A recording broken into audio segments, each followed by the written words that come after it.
Well, the playoff might be set to expand. What does that mean for the Big Ten? Should we be upset that Nick Saban is on a potential federal commission assessing college football? And Michigan, 8.5 wins. A lot of people like the under. That is all on today's Locked On Big Ten Squad. You're talking ball with the Big Ten Squad, sponsored by Game Time.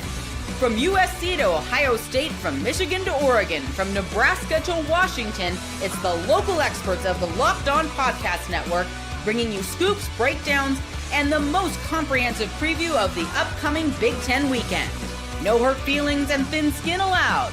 Squad up, you're part of the Big Ten Squad. We are squatted up indeed. Happy Thursday, everybody. I'm Spencer McLaughlin hosting today. Craig Sheeman, Locked On Big Ten, is here. Mark Colkin, Locked On USC. Trent Condon, Locked On Hawkeyes. Isaiah Hull of Locked On Wolverines. 2 years later, and Michigan's finally having camera issues. Jay Stevens of Locked On Buckeyes is here. Jacob Goins, Locked On Hoosiers, and Roman Tomashoff of Locked On Huskies. That be the squad for today. A full 8-man graphic. I mean, if Craig showed up, who isn't here? Sheehan, that's who. So, Craig, I'll start with you for the big picture look at what has been pretty widely reported at this point, an expectation, nothing official, that starting in 2026 we'll have a 16-team college football playoff, and the Big Ten and SEC would get 4 spots each. So, all good news for the Big Ten, right? I'm livid about this. I'm old. I want fewer teams in the playoff. The 16th team in the playoffs is not going to win a national championship. And then if you read in between the lines of the meeting, the SEC and Big Ten were actually talking about having 3rd, 4th, 5th, and 6th teams playing play-in games to get the 3rd and 4th guaranteed spots. So it's really a 20-team playoff. It's ridiculous. I'm old school. I liked it at 4. I know I'm the old man in the room with that, but it's too many. These guys aren't winning championships, and we're watering it down. We're getting a lot of blowouts, and their answer to everything is expand, expand, expand. It's too much. It's too much. I don't like it. And maybe I'm the only one in this bunch. I'd be curious to hear you guys. No, I'm with you there. I love that you said you were livid, but you said it with the energy of a distraught old man burning pasta water. But yeah, that was well taken, at least from my vantage point. Mark, is this the best way for USC to finally get into the playoff under Lincoln Riley? This might be the best way to save the USC Notre Dame series. That's as far as I'll take it. I'm with Craig. Too many teams. We talked about this a little bit last week on the last show we did. The more teams you add, you're watering it down. And like I said, the 6th seed, should they get in from the big conference, they're not going to win the national championship. You don't need the play-in game. That's why they went from 64 to 68 teams with the NCAA tournament. It's just a money grab. Let's just get back to some traditional college football.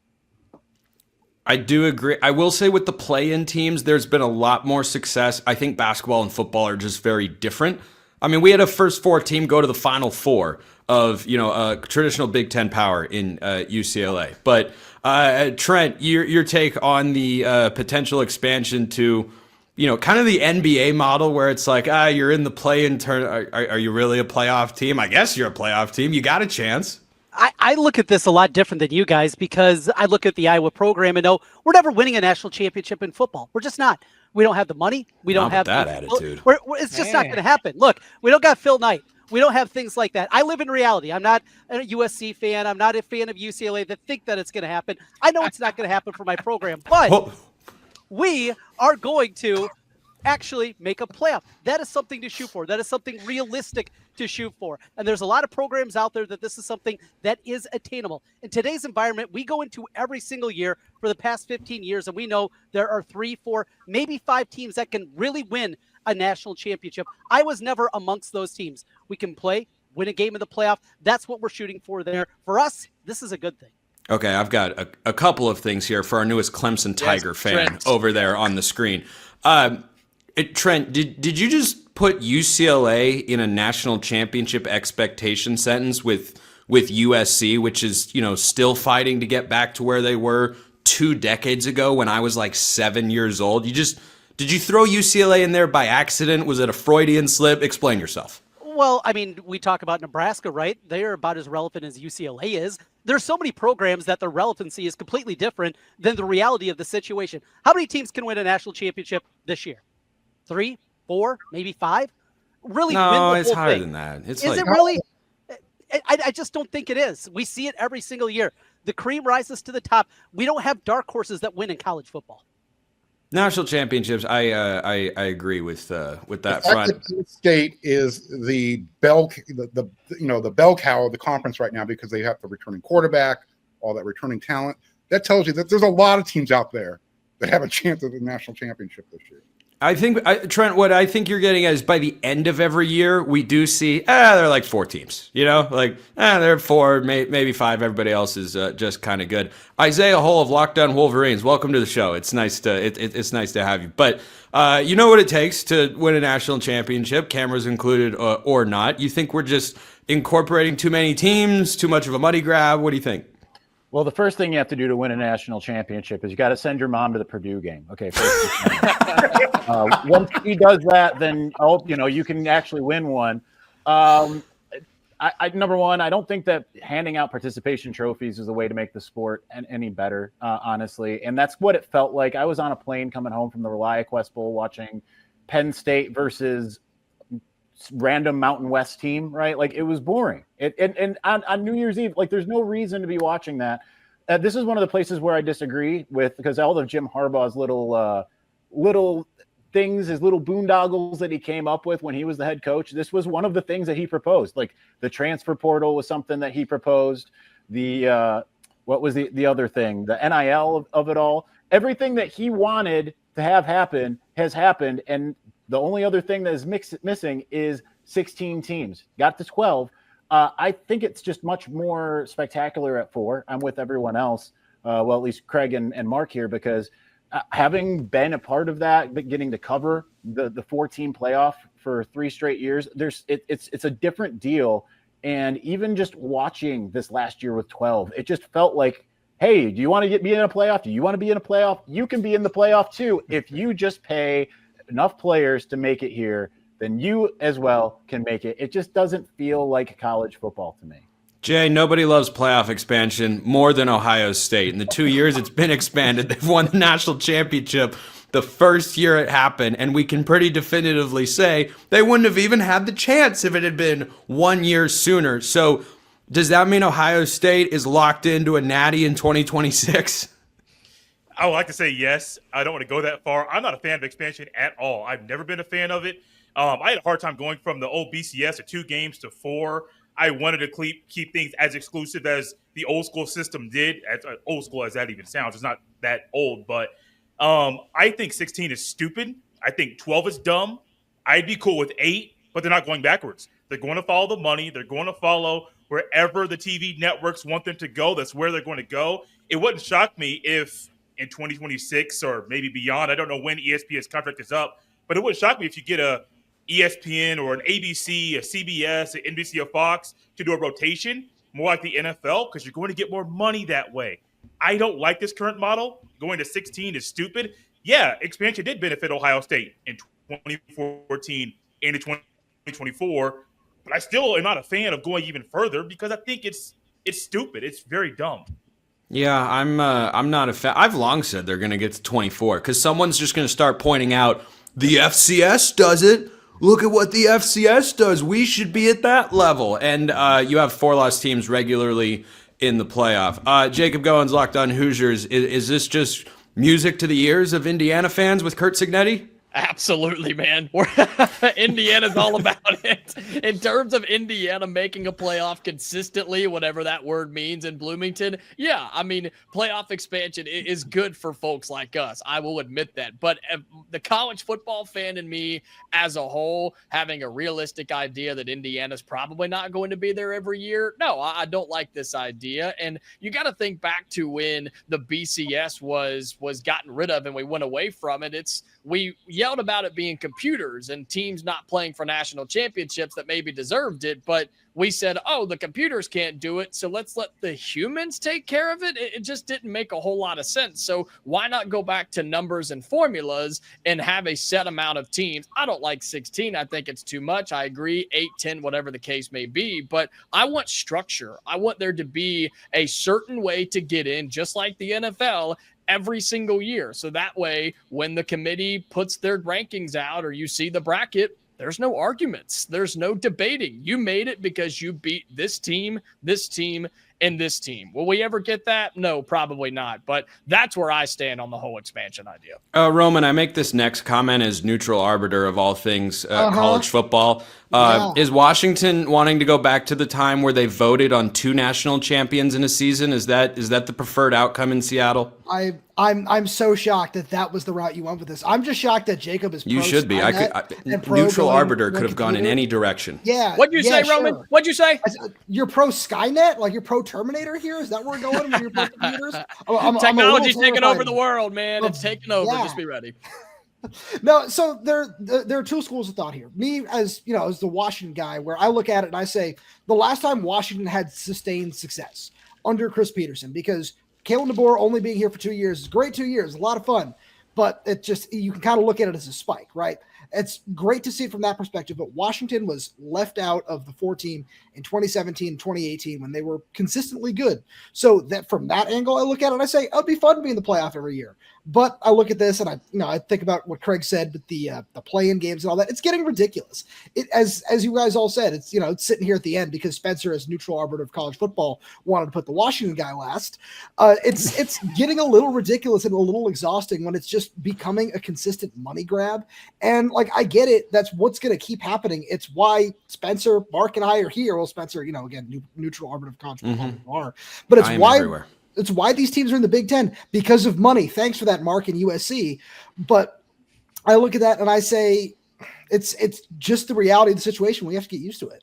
Yeah, Mark, you ruined everything. Absolutely everything. Oh, that you have the audacity to carry that around sickens me to my core. Should we feel that way about Nick Saban getting to decide a lot of things about this sport? We are discussing that next. First, this episode of the Locked On Big Ten Squad brought to you by Wayfair. The days are getting longer, the weather's warming up, despite my jacket wearing here, and people are spending more time outside, which means it's the perfect time to refresh your outdoor space. Whether you're working with a big backyard or small balcony, Wayfair has everything you need to make it feel more like you. Wayfair's massive selection of outdoor essentials makes it easy to transform any space into your ideal summer setup. From comfy conversation sets to sleek dining tables and outdoor decor, they've got it all and at prices that fit your budget. I just moved into a new apartment and Wayfair's got all the sorts of furniture options that I need for the patio, for the living room, everything that you want. They've got a mix of styles and they make it super easy to find pieces that match your vibe without spending a fortune. Shop a huge selection of outdoor furniture online this summer. Get outside with Wayfair. Head to wayfair.com right now. That's WAYFAIR.com. Wayfair, every style, every home. All right, so recently there was an announcement. This is another thing that I don't know that has been officially formalized. Maybe that's changed by the time you're all listening to or watching this show. But the idea of a federal commission popped up to examine college football. Not that there's anything wrong with the sport that could possibly need to be fixed, but Craig Sheeman, is Nick Saban the right or wrong guy in your view to be handling such matters? Where did your glasses go? I'm glad I'm not the only one. I just noticed. Baffling. Why did they come off? Hey, it's serious when the glasses come off. Here comes Craig Sheeman of Locked On Big Ten. Yeah. I've always been fascinated by Nick Saban, and I know it's fun to hate on him when he was winning championships at Alabama every year, but now he's not. I like watching him on TV. I like listening to speak. I see clips that come up on my phone all the time of him giving inspirational speeches. And I think he has a lot of good ideas about college football. Obviously, he didn't want to deal with them anymore, all the issues as a coach. But I think his opinion is as valid as anybody. I think he's got a resume as valid as anybody to be talking about this stuff. I'd like to go a step further. I wish we'd have a commissioner in college football like we do every other sport. A guy like Nick Saban, I think, would be good. Dare I say, Urban Meyer might be good. A guy that, guys that have been there, done it at a high level, don't want to do it anymore because of the problems. I think they know how to fix the problems, or at least they'll probably have interesting ideas. So I'm all for it. I don't know if this commission will have any teeth. There's talk of presidential executive orders. That'll end up in the legal system. But yeah, we all agree we got to do something, and we need some smart people in charge of it. Good takes from Craig, older and therefore wiser in this instance. Speaking of older, Mark, what do you think? Oh, jeez. So, being the second wisest person in the room to Craig, I'm with him. Look, I don't know if Nick Saban is the perfect candidate, since he's kind of, a hypocrite about the whole thing. He complains about everything that he kind of helped generate and create, but he wants to help fix it. Okay, I get it. I think there's better candidates out there. I would put a guy like Dave Baker out there for commissioner. The other thing that I think will happen, and we were kind of talking about, I think you can tell by the blank faces, none of us really know who that is off the top of our heads. Well, he was the commissioner of the NFL Hall of Fame. Okay. His son, Sam Baker, pretty good offensive tackle. Anyways, since you diverted me off what I was talking about. Oh, is he that giant dude that comes and tells everybody they got in? Yeah, he's like 6'9", 390 pounds. Okay. But a really nice. I'm on board. That's a force. I like it. Yeah. I'm in. With the commissioner, and we were talking a little bit about it in the first segment, is we're talking about, 16, 20 team playoffs. Well, take the next step. If you're going to go that route and try and model the NFL, limit the pool of teams you can play, and now you've got your structure to what Jacob was talking about. So yeah, let's get the commission going. Let's get the commissioner going. Let's just cross the bridge already. Let's jump the shark. Let's make that transition, because that's where we're at. Right now, we're just in limbo. They're talking about it, but I don't need talk. I want action. So let's stop doing this. Let's start. Can we just keep the government out of it, though? I mean, not to be political, but why does the government need to be involved? Agreed. You know what I mean? I hear you, Jacob. I don't know that that's feasible at this point, because it's something people care about. It's clearly something people on all sides of the aisle are telling their elected officials, hey, I want you to go figure this out. Which is the NCAA can't. Tennessee is the one who challenged this whole thing. They're the ones who got the ball rolling, with everybody saying, oh, pay for play, it's okay. Nah, Mark, let's go back to blaming USC for all the problems in the world. Clemson fan, what do you think about it?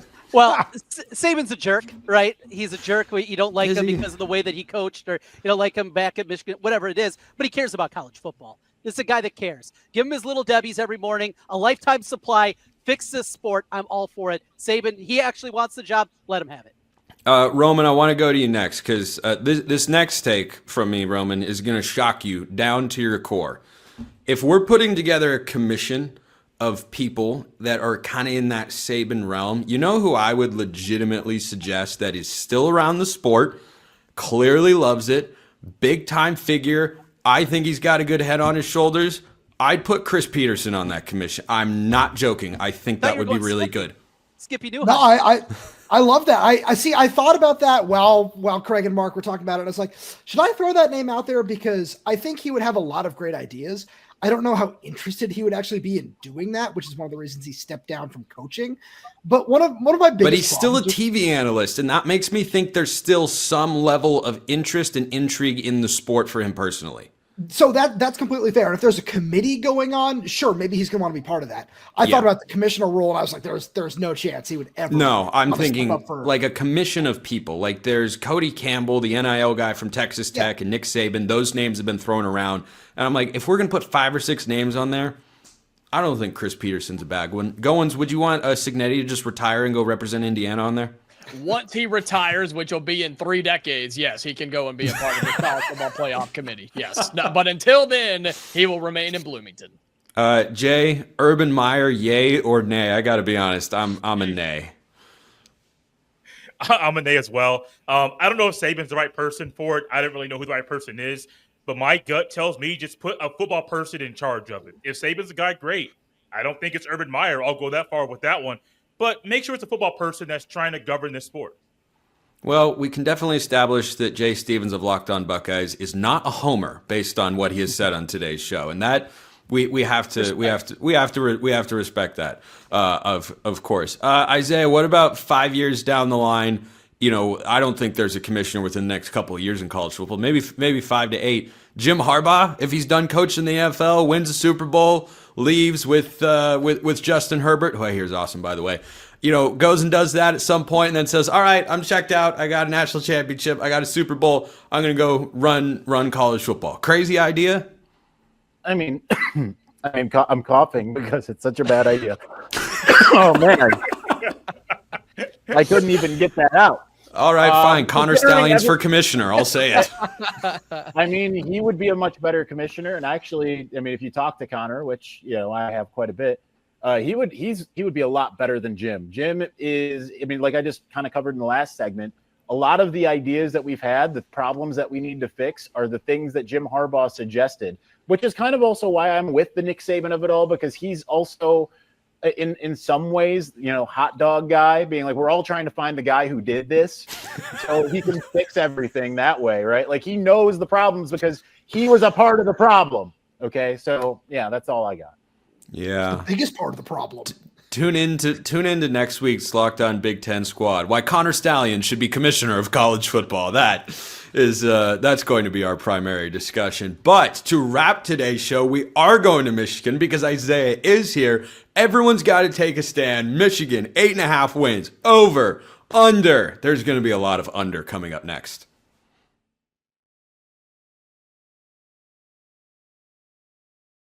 All right, Isaiah, we can start with you for today's team win total of the day here on the squad. 8.5 for the Wolverines after a 7-5 regular season. Lose a lot of guys on defense. Maybe Bryce Underwood's a starting quarterback. We'll have to wait and see until Sharon Moore decides to tell us, which will probably happen on August 30th or something like that. But 8.5 wins, over, under, where are you going?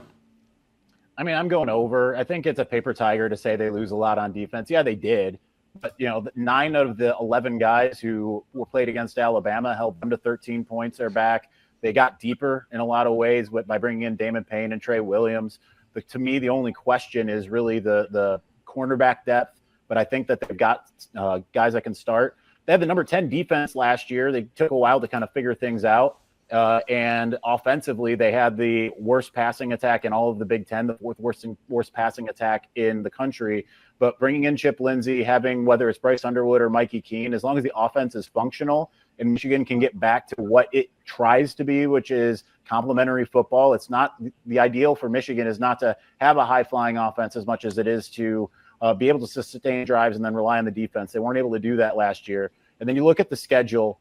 A lot of these teams that are on the schedule, most of the worst teams in the Big Ten, road trips to, I mean, here's the weird thing. It's home, away, home, away, home, away, home, away, away, home. That's what they don't have 2 home games in a row. But as you said at the top, they're playing teams like Northwestern and Maryland, and Michigan State doesn't really look like it's going to be that good under Jonathan Smith at this moment. So if they can play just basic offense and take the defense on the road, I think that they've got a really good shot to have a surprisingly good season. So I'm definitely going over. Jay, what if it's an 8-win Michigan team that Ohio State has to try and beat, and it comes down to that game? Will this be the year the Buckeyes get back on track in that rivalry? I'm not saying yes. I'm not saying no. I've been doing this too long, and I know that trying to do that now is very, very stupid. I think Isaiah and I did a crossover at one point, and he was going along with, well, what had happened was for the past couple of years, Michigan's won, and I don't have a reason to go against Michigan. And that was a really smart thing to say because Michigan won that year, and they've won 4 in a row. I'm going over with this one. I got 7, maybe 8, at least, maybe a definite 8 wins. I would have a hard time not believing that they don't win 9. So as the Ohio State guy, yeah, I may want to go under. But as I look at the schedule, it maps out very well for Michigan to have 9 wins this year. Don't sleep on that Nebraska game. Just saying it, right, Craig? Am I nutty? I'm not quite giving them Nebraska that one here. Look, Michigan won 7 games without a quarterback last year. All right. I think if Bryce Underwood has any kind of learning curve and does anything, I think they could be improved on offense, especially in the second half of the season. I think they can fall out of bed and get 8 wins. And then do they split Oklahoma and Ohio State? Do they split USC and Washington? There's 10 wins out there. I'll put them at 9. I'll take the over. And Wink Martindale really got that defense humming in the second half of the season last year. At least 9 wins for Michigan this year. I think it comes down to the Oklahoma and USC games. I think if Michigan can split, solid chance to go over. You go 0-2 there, I think you're in troublesome territory. So, Mark, how worried are you about USC and 8.5 over under? For Michigan. For Michigan. Yeah. Look. Welcome to the conversation. It's not about USC. I really don't care. We've noticed. I look at it this way. They've got a brand new quarterback, assuming it's going to be Bryce Underwood. Winning at home in front of your home crowd when you're that learning curve, it's easier. Doing it on the road, a little more challenging. So those road games, USC, Oklahoma, Nebraska, those are challenges. They'll probably be 4-2 by the time they get to USC. What will their record be after that? That's going to make their schedule. Goins, last year you guys took care of the Wolverines, and you don't have them this year, but you have to have an opinion today. 8.5 over under. Yeah, I mean, I'm just happy that Michigan doesn't have to play Indiana again. No, I don't want that. It's okay. Look, I look at the schedule, and the hardest road game that Michigan makes is not a conference game. It's when they go to Norman. That's the toughest road game they take all year long. I don't think they win that week 2, but all they have to do is win one of Oklahoma, Nebraska, or USC. They're definitely going to beat USC. They have a chance to beat Nebraska. They're not going to beat Oklahoma. And then just win your home games, and you've got a showdown with Ohio State. Do I think Michigan's a 9-win team right now on paper? No, maybe not. But as we've all said, the schedule's there. The schedule's very manageable, and Michigan will be a threat down the stretch. So as much as I hate to do it, I'm taking over 8.5. Look at everyone sleeping on Northwestern and Maryland in back-to-back weeks. The disrespect to the bottom of the conference. Trent, are you going to stand for that? Because I don't know that I will. Well, I'm kind of baffled here that we have so many overs. I thought I was going to be on an island with an over myself. I look at it this way. If they can get a split of those first 2 road games, win either in Norman or in Lincoln, I think they're going to get there. That Michigan State game will be tricky. I don't think they're winning at USC, though. I've seen better Michigan teams than this go out to the West Coast against worse teams than this USC team and lose. I know it as an Iowa fan. Those travels out there, the Big Ten historically doesn't go very good. I got that and an L, yet even with that, I still have them at 9-3. It's not, open up the bankroll here and we're putting everything on it, but I'm pretty comfortable here on the over 8.5. Am I alone on the under 8.5 here? No, Mark's got it. You know what? I'll take your side here. I'll be nice to you this time around. Look at that. Now, I look at the schedule and it is a lot easier than I thought. I got them at 8-4 right now, so it really is teetering on that line because, as you guys have all said, you put it very nicely. I'm with Mark here. I don't think they win at USC. I think that's going to be a really tough trip. But the schedule, it really does line up very well for them. My biggest question is, if Bryce Underwood is going to be the starting quarterback, what's that going to look like? I never want to bet on a guy who, no matter what he's rumored to be making NIL, has not thrown a pass to college level. I just can't do that. Do you feel any confidence that the Huskies can go to Ann Arbor and win? Right now, I still have that one as a toss-up. That's one of the games where, when we get to Washington on this segment, I have not made up my mind where that's one of the ones that I think will decide their season as well. Isaiah, any major pushback on what you just heard? There's a lot of Michigan love, quite frankly, but the quarterback situation. Do you expect it to be Bryce Underwood? Because I kind of heard it was Mikey Keene, and then all of a sudden it was like, maybe Keene's not going to be fully healthy or something like that. Keene didn't practice in spring, so that kind of opened the door for Bryce. And I'll add this. So Connor had actually been his OC for the playoffs, Bryce's OC. And he called me up after the first practice and said, listen, this guy is the LeBron James of football. He's that good. Like, he is that style of player where he just innately gets it. And then you look at the spring game and you watch him going through reads, progression, stepping up in the pocket. I know the 12 for 26 stat line didn't look great, but he was doing the types of things that we really only saw from a Michigan quarterback in third-year J.J. McCarthy. I did a show on this earlier today on Locked On Wolverines, going through the schedule. I have Michigan going either 9-3 or 10-2, most likely. If you say that they're going under, then you're saying that, unlike the last year in particular, or last several years where Michigan kind of was able to rise above its station, beat the teams it's supposed to beat, and beat a couple teams where it's not supposed to be, like Ohio State and Alabama to end the season last year without a quarterback. I mean, Alabama didn't have any of those draft picks, not a one of them. So I think that when you look at what the team has coming back and the schedule, I think that Michigan's going to probably split between Oklahoma and Nebraska. I circled that USC game as being a trouble spot, and kind of like what Jay talked about earlier, until Michigan loses to Ohio State again, I can't pick them to lose at this point. We'll wrap with this. Jay, what are you going to do if it's another loss to Michigan? Don't want to think about that. I don't want to think about what I'm going to do because denial. The first stage. You start getting fifth in a row. I can tell you. I've lived through an 8-game losing streak to that school in LA as well. You start going numb after the 5th one. No, wait. There was an 8-game win streak by UC. What was that? 1975. No, come on, arbiter of college football. You should know this. Okay, I don't have to come back to that. But Mark, what? Legitimately, when was that? That had to be like that was around the Cade McNown, Bob Polito era. I was looking for a year, but okay. It was an 8-year period, Spencer. There's not a year. Starting point, middle point, end point, roundabout, decade. I mean, like, you got 90s. anything? It was in the 90s. The 90s. Okay. Okay. There we go. That is it. Thank you, Goins, for beautifully articulating what I was failing to do. Yard steer that you had. Just having like, what's Yeah. Okay. Well, that's as good a spot as any to end the Big Ten squad. Craig Sheeman locked on Big Ten. Mark Colkin locked on USC. Trent Condon locked on Hawkeyes. Isaiah Hole locked on Wolverines. Jay Stevens locked on Buckeyes. Jacob Goins locked on Hoosiers. Roman Tomashoff locked on Huskies. I'm Spencer McLaughlin locked on whatever. We'll see you next time. And until then, hope you have a wonderful rest of your day.